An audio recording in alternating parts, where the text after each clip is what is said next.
I found myself in a challenging situation with my stepson, Scott, who is my husband, Jonathan's son from a previous marriage. I had kept my struggles to myself because I didn't want to upset Jonathan.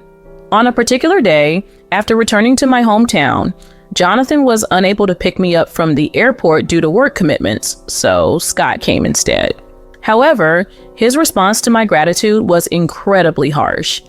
He made it clear he despised sharing any space with me, even going as far as to mockingly suggest that the only way he let me ride in his car was if I bought him a new one, insinuating that I was nothing more than a burden living off his father. As he left me stranded, suggesting I walk home, his taunts filled me with a mixture of anger and determination. My journey with Jonathan began 12 years prior when I moved from the accounting department to sales administration where he worked. We bonded over our shared workplace, and eventually he proposed. Despite the dreamlike proposal, I hesitated because Jonathan was a widower and single father to Scott, whom he was raising with help from his parents.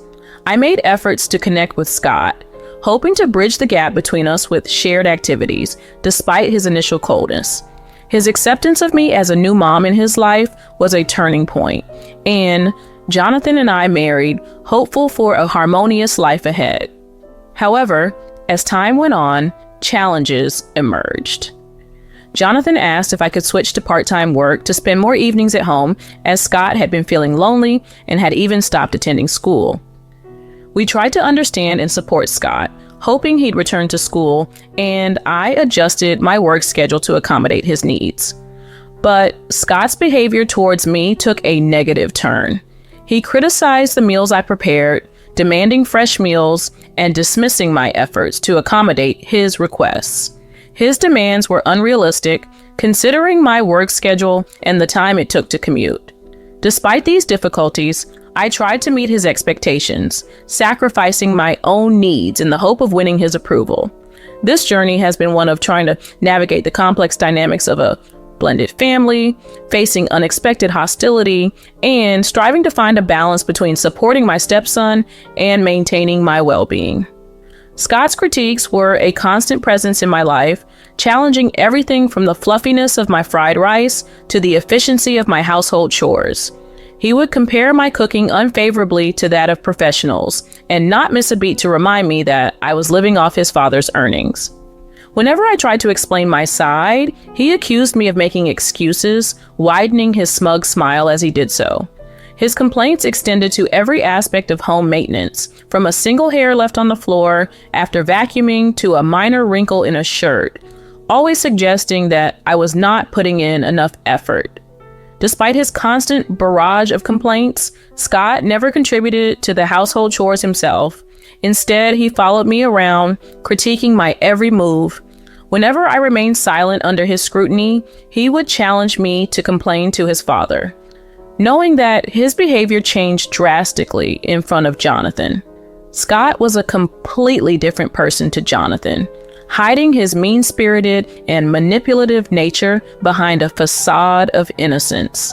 Over time, my frustration with Scott's behavior grew, especially as I realized his attitude mirrored that of my in-laws. They had never approved of me, and after a particularly revealing incident during a family dinner, it became clear that Scott's disrespect was not occurring in a vacuum. It seemed he had absorbed not only their disdain for me, but also their belief that he was entitled to criticize and belittle me. The turning point came when I discovered the true reason behind Scott's refusal to attend school. It was not a matter of inability, but a deliberate choice, fueled by his desire to play video games all day. This revelation came to me unexpectedly when I returned home early one day due to illness and overheard a conversation between Scott and a friend. From their talk, it was evident that Scott viewed his home life, and by extension me, as merely convenient for his needs, a means to an end for his gaming obsession. Confronted with the reality of Scott's manipulative behavior and lack of empathy, I decided it was time to address the situation head on. Bursting into his room, I caught him off guard and challenged him to be honest with his father about his actions. The moment was a culmination of all the frustration and realization that had been building up, driven by the hope that bringing these issues to light might finally lead to a change in our troubled household dynamics. Scott's manipulation reached a new level when he threatened to tarnish my reputation with Jonathan by claiming I was cheating on him. He showed me a photo on his phone of me having dinner with a male friend, insinuating it was evidence of an affair. This shocking accusation was a desperate attempt by Scott to maintain control over the situation, but I knew the truth of my loyalty to Jonathan. Despite Scott's threats, I decided it was more important to address the underlying issue of his refusal to attend school and his growing hostility towards me. Scott's behavior towards me had always been challenging, but it escalated after he accused me of infidelity. He oscillated between ignoring me completely and bombarding me with derogatory comments. His insults were deeply hurtful, suggesting that I had married Jonathan only for his money and accusing me of living a life of ease at his expense.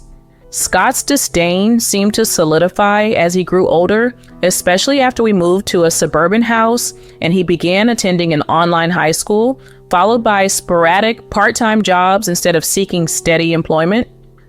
Over time, I learned to distance myself from Scott's hostility, focusing instead on maintaining peace in our household. This dynamic continued until Jonathan mentioned that Scott was interested in getting his driver's license, hoping it might encourage him to take on more responsibility. However, this potential step towards independence was quickly undermined by Jonathan's mother, who not only enrolled Scott in driving school without consulting us, but also promised to buy him a car, thereby removing any incentive for Scott to work towards his goals. The situation reached a turning point when I had to attend a friend's wedding in my hometown. With Jonathan unexpectedly held up at work, he arranged for Scott to pick me up from the airport, despite my reservations about being alone with him. This gesture was meant to be an opportunity for Scott to showcase his new driving skills, and despite my apprehension, I decided to give him the benefit of the doubt, hoping for a peaceful interaction. As I waited in the airport lobby for Scott, I reflected on the complex web of dynamics in our family, from Scott's manipulation and hostility to the challenges of blending a family with deep-rooted issues. Despite the difficulties, this moment presented a small glimmer of hope that perhaps there could be a path forward, a chance for reconciliation, or, at the very least, a peaceful car ride home. Feeling a mix of hope and apprehension, I looked forward to the possibility that picking me up from the airport could bridge the gap between Scott and me. However, my optimism was quickly shattered upon meeting him. His disdainful greeting and refusal to let me ride in his car because he found my presence repulsive and feared it would contaminate his prized vehicle left me dumbfounded and deeply hurt. His suggestion that I walk home as a form of exercise, thinly veiled as concern for my well-being, was the final straw. This behavior was beyond unacceptable. It was cruel. Despite the humiliation, I decided to take a taxi home, unwilling to endure a 4-hour walk at night. However, before I could reach the taxi stand, Scott began bombarding me with calls. His persistence, coupled with the fear of worsening our already strained relationship, led me to reluctantly accept his offer to drive me home when he called yet again. Upon arriving home, I was surprised to find not only Jonathan waiting for me, but also a family meeting about to commence with my in-laws present. The atmosphere was charged with tension as Jonathan announced his intention to discuss the evening's events. It was clear from the outset that my in-laws were ready to blame me for the late-night disturbance, questioning Jonathan's decision to marry me and insinuating that I was beneath him both socially and professionally. As the meeting progressed, Scott and my in-laws tried to downplay the situation, suggesting I should have simply walked home. However, Jonathan was not swayed by their attempts to deflect responsibility. Instead, he revealed a photo on his phone, hinting at a deeper issue that needed to be addressed. This moment marked a turning point as it became evident that Jonathan was aware of the ongoing disrespect and manipulation from Scott and my in-laws. Prepared to confront the issue head-on, Jonathan's firm stance and the presence of the photo suggested that he was ready to stand up for me and address the toxic dynamics within our family once and for all. The tension in the room escalated as Jonathan revealed the damning messages between Scott and my in-laws on his phone, causing a visible shock among them. Scott, looking for support from his grandparents, found none as they turned away, leaving him to face the consequences alone. The messages laid bare a covert arrangement. Scott had convinced his grandparents to fund his gaming habits under the guise of needing support, explicitly asking for and receiving a substantial amount of money without Jonathan's knowledge. I explained how I came across these messages years ago by chance, when Scott carelessly left his phone in the living room. Capturing a photo of the conversation, I hesitated to confront Jonathan with it, unsure how to broach such a sensitive issue. My in-laws, quick to deflect blame, accused me of snooping and labeled me an outsider. However, the focus soon shifted as I presented evidence of a significant financial deception. A credit card statement showing $12,000 in game-related charges that Scott had racked up without my permission. The revelation shocked everyone, especially as Jonathan clarified that we often used my credit card for household purchases, which explained how Scott could have accessed it. The in-laws, initially defensive, began to grasp the gravity of Scott's actions, their attitudes shifting as the truth became undeniable. Jonathan, frustrated and indignant, confronted both his parents and Scott about the misuse of money and the broader implications of their actions. He emphasized the responsibility that comes with family dynamics, pointing out the detrimental effects of their indulgence on Scott's behavior.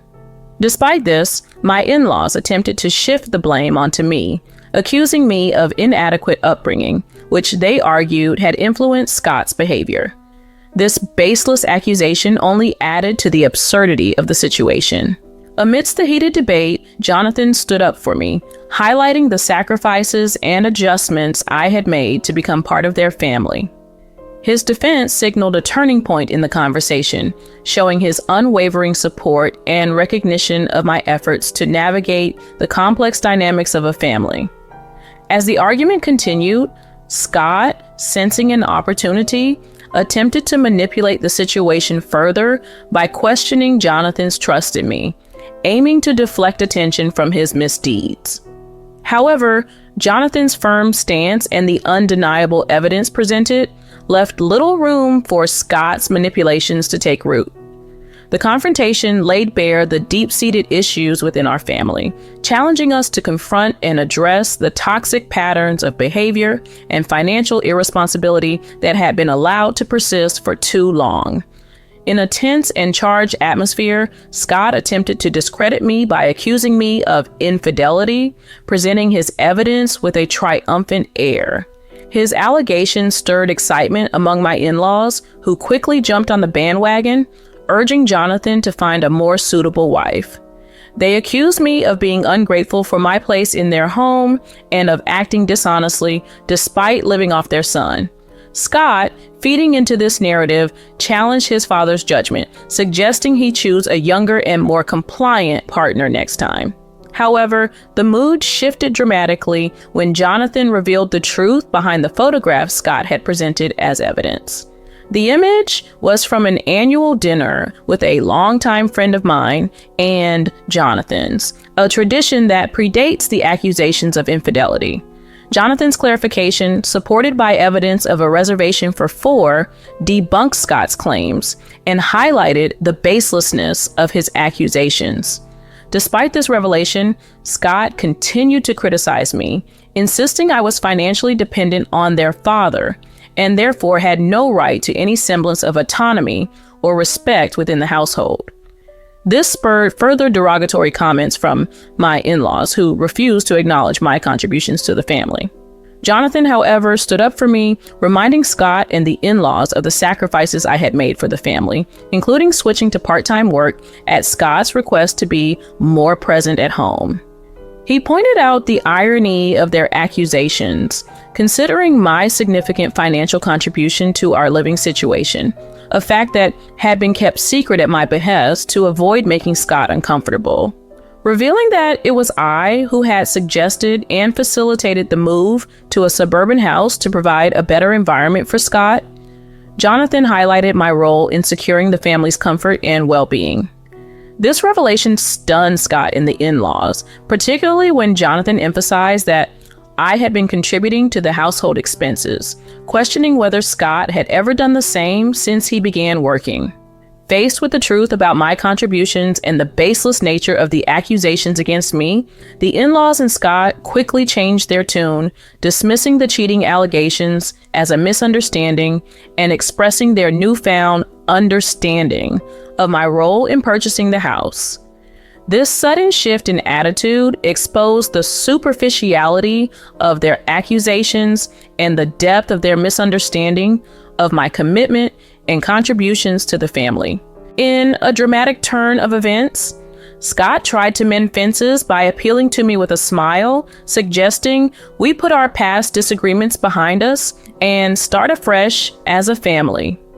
His plea for forgiveness was cut short by Jonathan's outrage, who, having reached his limit with Scott's manipulative behavior, declared an end to their relationship.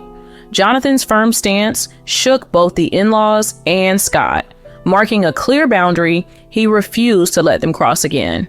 He accused them of being shameless and declared that he was severing ties, refusing to bear the responsibility for Scott's care any longer. The in-laws' reaction to Jonathan's decision was one of disbelief and accusation, blaming me for changing Jonathan and calling him heartless. Unmoved, Jonathan stood by his decision, prompting the in-laws to take Scott into their own home, believing they could manage better. However, life with Scott proved to be a challenge for his grandparents. Despite their initial insistence on taking him in, Scott's laziness and entitlement only grew. He contributed nothing to household duties and drained his grandparents' finances with his demands for money, pushing them to their limits. Eventually, overwhelmed by the burden, they pleaded with Jonathan to take Scott back, a plea that was firmly rejected as Jonathan blocked their number, making his stance clear. The financial strain caused by Scott didn't end there. When confronted about the $12,000 he had taken from my account, Scott nonchalantly dismissed it as a non-issue due to our familial ties. However, faced with the possibility of legal action, a surprising turn of events led to $135,000 being deposited into my account, a clear sign that his grandparents had intervened to cover his debt, though Scott showed no signs of gratitude or intention to repay them. As time passed, the situation between Scott and his grandparents worsened, their home becoming a site of constant conflict, much to the dismay of their neighbors who often had to involve the police due to the disturbances. This ongoing turmoil marked them as a nuisance in their community. Meanwhile, Jonathan and I found solace in each other, celebrating our 12th wedding anniversary and reflecting on the tumultuous journey we'd endured. Jonathan expressed regret for the pain caused by his family's actions and thanked me for my strength and patience throughout. He admitted his naivety in hoping for a reconciliation that never came, acknowledging the deep-seated issues that kept his family from accepting me. In that moment of mutual understanding and gratitude, we reaffirmed our commitment to each other. Despite the challenges we faced with Scott and the in-laws, our bond had only grown stronger.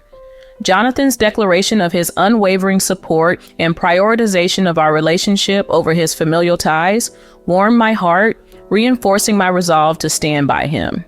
As we look towards the future, I was comforted by the love and respect that defined our marriage, ready to face whatever challenges might come our way together.